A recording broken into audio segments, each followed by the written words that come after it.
Hello दोस्तों, स्वागत है आप सभी का मेरे YouTube चैनल दासन में। दोस्तों, कल की वीडियो मैंने आपको परिकल्पना यानी हाइपोथेसिस पढ़ा दी थी। आज की वीडियो में जो हम बात करने जा रहे हैं वो शून्य परिकल्पना की बात करेंगे और प्रथम प्रकार की त्रुटि और द्वितीय प्रकार की त्रुटि। कल की वीडियो अगर आपने नहीं देखी तो चैनल पर जाकर आप देख सकते हैं। प्लेलिस्ट मैंने बना दिया, चैनल पर नहीं हो चैनल को सब्सक्राइब कर लेना, बेल आइकन ऑन को प्रेस कर लेना, क्योंकि कल वाली वीडियो से और आज वाली वीडियो से कंपल्सरी आपके दो तीन क्वेश्चन नहीं चांस है। देखो, मैं आपको पढ़ा रहा हूँ शून्य परिकल्पना, यानी इसको जब हम इंग्लिश में बोलते हैं तो बोलते हैं नल हाइपोथेसिस। नल हाइपोथेसिस, ठीक है। अब नल हाइपोथेसिस की अगर हम बात करते तो अगर हम देखें कि नल जो शब्द है इसकी उत्पत्ति लैटिन भाषा के समझना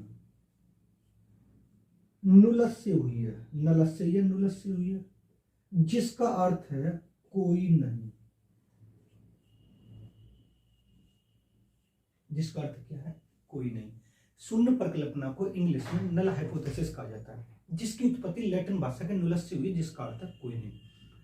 अब आपको यहां पर एक और चीज समझने वाली बात ये रहेगी कि अगर आपसे ये वाली बात पूछता है कि नल जो शब्द है या शून्य परिकल्पना या ये वाला शब्द कहां का है, तो आप बताएंगे जर्मनी भाषा से लिया गया। कहां से लिया गया? तो आप बताएंगे जर्मनी भाषा से लिया।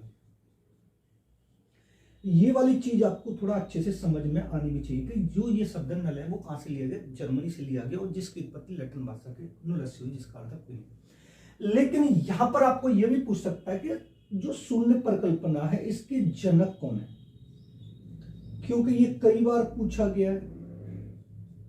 तो आपको बता देना सर रोनाल्ड ए फिशर। रोनाल्ड ए फिशर। यानी अगर आपसे ये पूछता है कि शून्य परिकल्पना के जनक कौन है, तो आप बताना सर रोनाल्ड ए फिशर है। अब उसके बाद इसका जो सिंबल होता है, यानी नल हाइपोथेसिस जो सिंबल होता है, अगर मैं आपसे ये बोलूं कि शून्य परिकल्पना को किसके द्वारा डिफाइन किया जाता है, तो इसका जो चिन्ह होता है समझना, वो कौन सा होता है? H0 होता है। कौन सा होता है? H0 होता है। अब इसके साथ में मैं आपको यहां पर एक और चीज बताने वाला हूं कि मान लीजिए अगर आपसे ये पूछता है कि शून्य परिकल्पना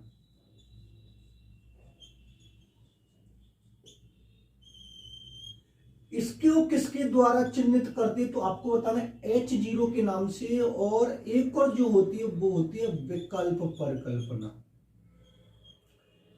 एक और कौन सी होती है? विकल्प परिकल्पना। इसको किसके द्वारा करते, तो H1 के द्वारा प्रदर्शित करते। ये दोनों चीज आपको समझ में आनी चाहिए, क्योंकि जब एक शोधकर्ता होता है किसी भी समस्या का समाधान करने के लिए जब परिकल्पना का निर्माण करता है, तो वो सबसे पहले शून्य परिकल्पना का निर्माण करता है। किसका निर्माण करता है? तो आपको बताना शून्य परिकल्पना का निर्माण करता है। और यहां पर मैं आपको बता भी दे रहा हूं, समझना। अगर मैंने आपको यहां पर नोट डाल के ये वाली बात बता दी है,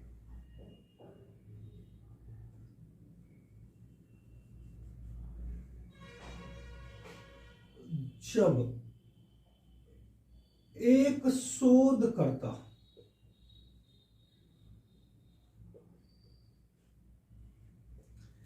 किसी समस्या का, समझना इसको, किसी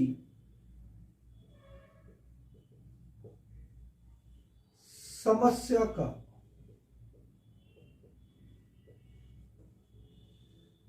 समाधान करने के लिए सबसे पहले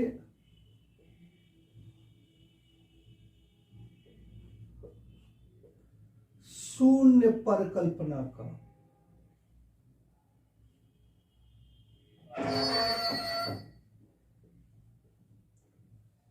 चयन करता है। बस ये वाली बात आपको समझ में आनी चाहिए। अब आपको समझ में ही आ रहा होगा, मान लीजिए आपके सामने कोई एक समस्या है, उस समस्या का समाधान करने के लिए पहले आप अनुमान लगाते हो, और अनुमान का मतलब होता है तुक्का लगाना, कल्पना करना। अगर वो तुक्का हमारा उस समस्या से संबंधित हो जाता है या सही बैठ जाता है, तो वो किसका रूप ले लेता है? विकल्प परिकल्पना का। अगर वो नहीं लगता है तो फिर और परिकल्पना बनाते हैं। इसी वजह से मैंने आपको इसका जो शाब्दिक अर्थ बताया है, वो मैंने आपको इसका शाब्दिक अर्थ क्या बताया, तो मैंने बताया कोई नहीं। क्योंकि शून्य परिकल्पना ये बताती है कि जब हम किसी समस्या का समाधान करते हैं तो जो कल्पना कर रहे हैं, जो अनुमान लगा रहे हैं, उसका उससे कोई संबंध नहीं है। हो भी सकता है संबंध और नहीं भी हो सकता। अगर संबंध हो गया तो वो किसका रूप ले लेगी, विकल्प परिकल्पना का। अगर उसका संबंध नहीं हुआ तो वो किसका रूप ले लेती है, शून्य परिकल्पना का। यानी दोबारा समझे, मान लीजिए मैं आपको यहां पर एक एग्जांपल के थ्रू समझाना चाहता हूं। मान लीजिए ये एक समस्या है, ये क्या हमारी समस्या है।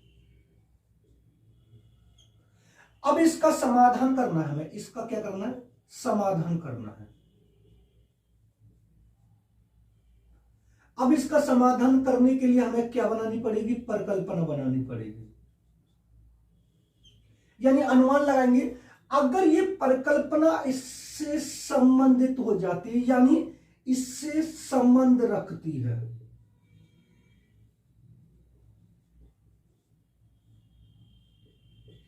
तो ये जो परिकल्पना मैंने आपको बताई ये कौन सी बन जाएगी, विकल्प परिकल्पना।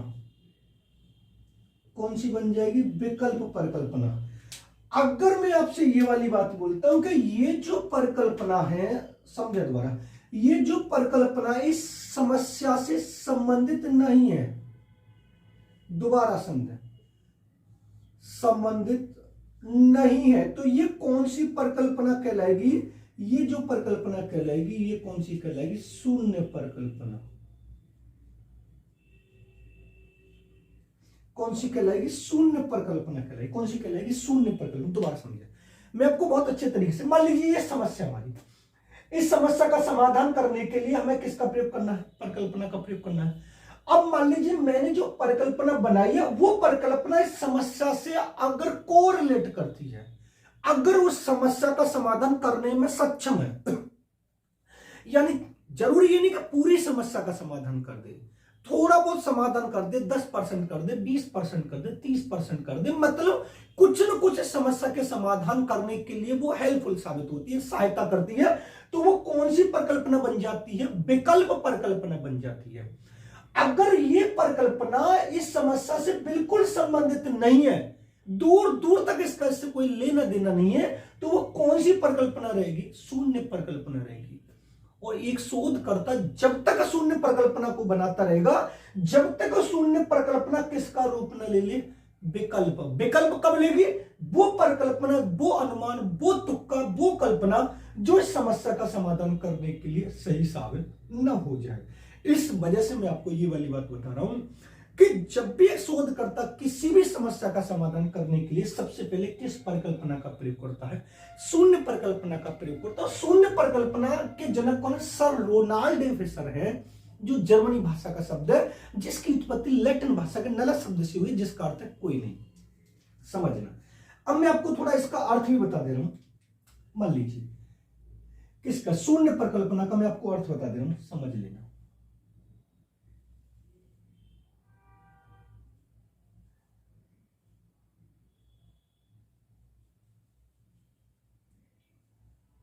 शून्य परिकल्पना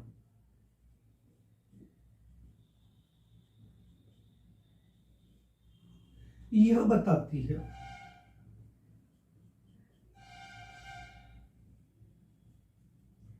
कि न्यायाधीश के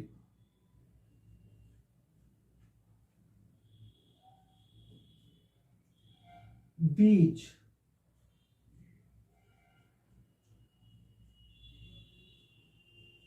दो मध्यमानों में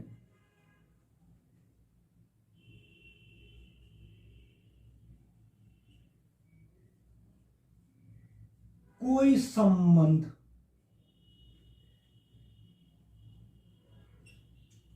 नहीं है। अगर संबंध है तो वह संयोगजन्य है।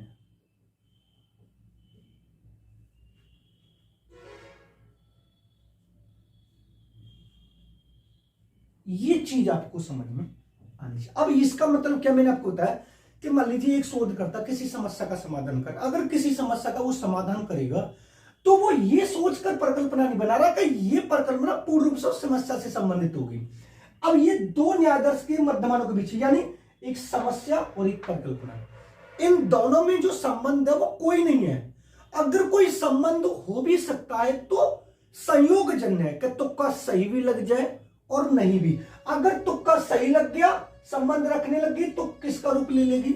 विकल्प परिकल्पना का रूप ले लेगी। अगर तुक्का सही नहीं लगा तो फिर किसका रूप ले लेगी? शून्य परिकल्पना का रूप ले लेगी। किसका रूप ले लेगी? शून्य परिकल्पना। मैं फिर भी आपको समझा रहा हूं कि जब एक शोधकर्ता किसी समस्या का समाधान करेगा तो जो भी कल्पना बनाता है, जो भी अनुमान लगाता है, वो पूर्ण रूप से सक्षम नहीं होती। अगर वो तुक्का आपका ठीक लग गया, अनुमान सही लग गया, तो वो उससे संबंध रखती है, नहीं तो फिर कोई संबंध नहीं रखती। जो संबंध नहीं रखती है वो कौन सी परिकल्पना कहलाती है? शून्य परिकल्पना। और जो संबंध रखती है वो कौन सी परिकल्पना कहलाती है? विकल्प परिकल्पना। एक और चीज समझ लें यहां पर, तब आपको और अच्छे समझ में आएगा। नोट डाल के,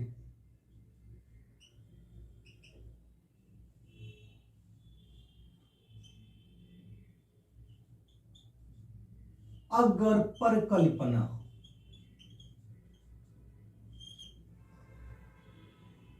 समस्या से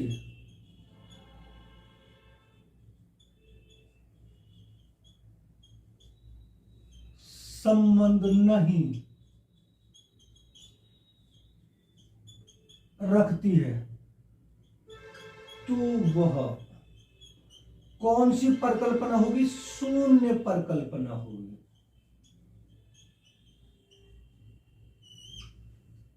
दोबारा दूसरा समझेंगे। अगर परिकल्पना समस्या से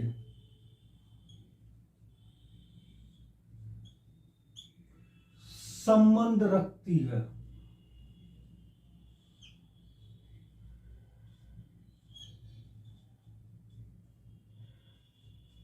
तो वह विकल्प परिकल्पना होगी।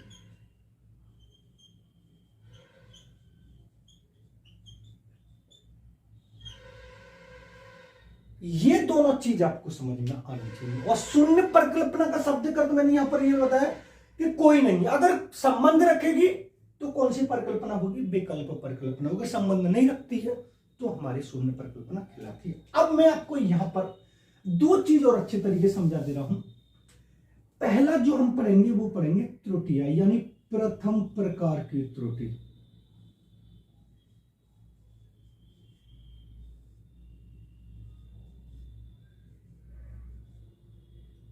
जिसको हम टाइप एरर 1 बोलते हैं।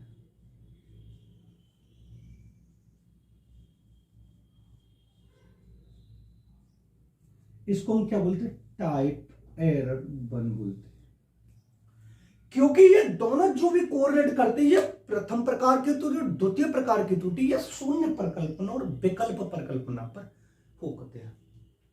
देखो समझना, जब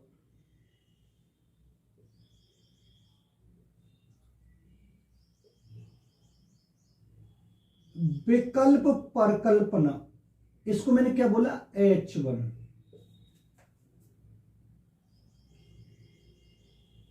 की पुष्टि हो जाती है। क्या हो जाती? पुष्टि। समझना, पुष्टि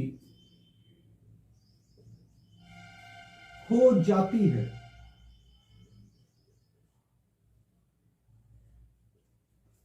उसे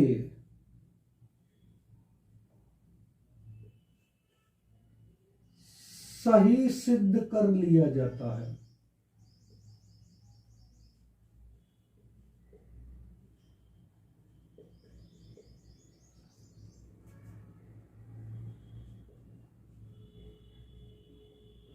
तथा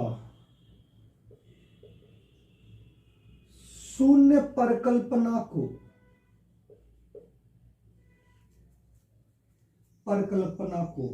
निरस्त कर दिया जाता है। निरस्त कर दिया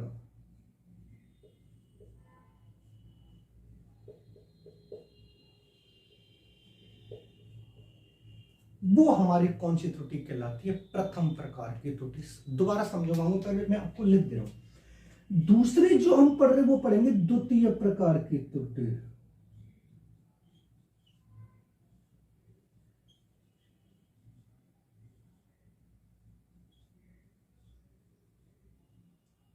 इसको बोलते हैं हम टाइप एरर 2। इसको क्या बोलते हैं हम? Type error 2। अभी बता दूंगा, पूरा समझा दूंगा।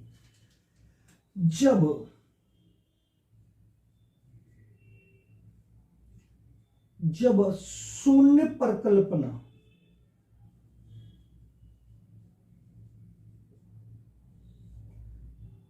गलत होने पर भी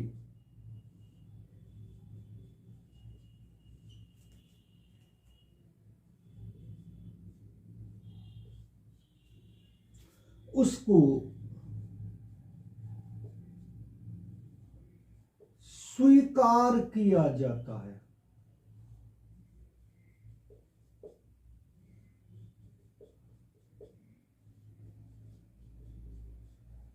वो कौन सी परिकल्पना कहलाती है? वो सॉरी त्रुटि कहलाती है, द्वितीय प्रकार की त्रुटि कहलाती है। अब एक थोड़ा सा और मैं आपको समझाऊं, नोट डाल के, जो इनको एक एक लाइन में मैं आपको यहां पर समझा दूंगा,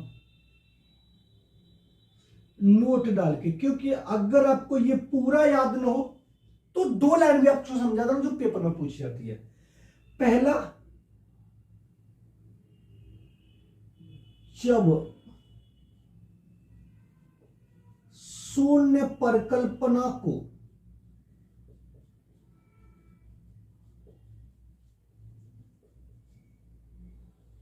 अस्वीकार किया जाता है,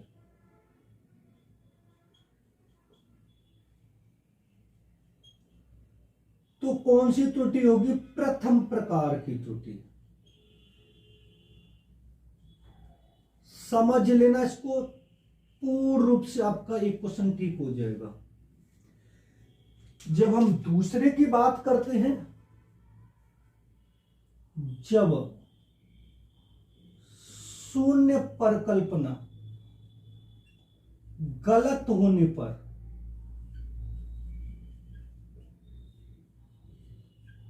पर भी स्वीकार की जाती है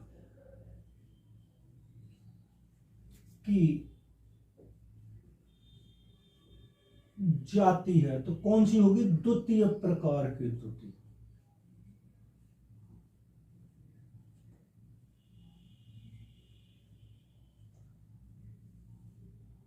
कौन सी त्रुटि होगी? ये दोनों चीज आपको समझ में आनी चाहिए। अगर ये समझ में आ गया तो क्वेश्चन आपका ठीक है। मैंने आपको बताया कि प्रथम प्रकार की त्रुटि और द्वितीय प्रकार की त्रुटि, ये सारा का सारा जो खेल है वो H0 और H1 का, यानी शून्य परिकल्पना और विकल्प परिकल्पना।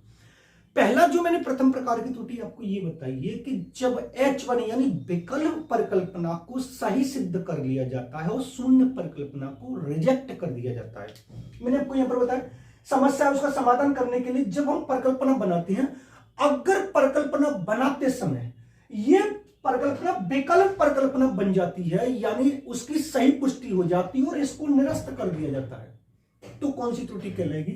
प्रथम प्रकार की त्रुटि। यानी H1 की पुष्टि यानी विकल्प परिकल्पना को स्वीकार कर ले और शून्य परिकल्पना को अस्वीकार कर ले। यानी जब H1 की पुष्टि हो जाती है और शून्य परिकल्पना को निरस्त कर दिया जाता है, जो मैंने यहां पर लगा, जब H1 की पुष्टि होती है तो उसे सही सिद्ध कर लिया जाए और शून्य परिकल्पना को निरस्त कर दिया जाए। यानी जब इस समस्या का समाधान करने के लिए जब हम परिकल्पना बनाते हैं, तो जब ये परिकल्पना बनाई तो इसको हम रिजेक्ट कर दो और इसको एक्सेप्ट कर ले, कौन सी त्रुटि कहलाएगी? प्रथम प्रकार की त्रुटि।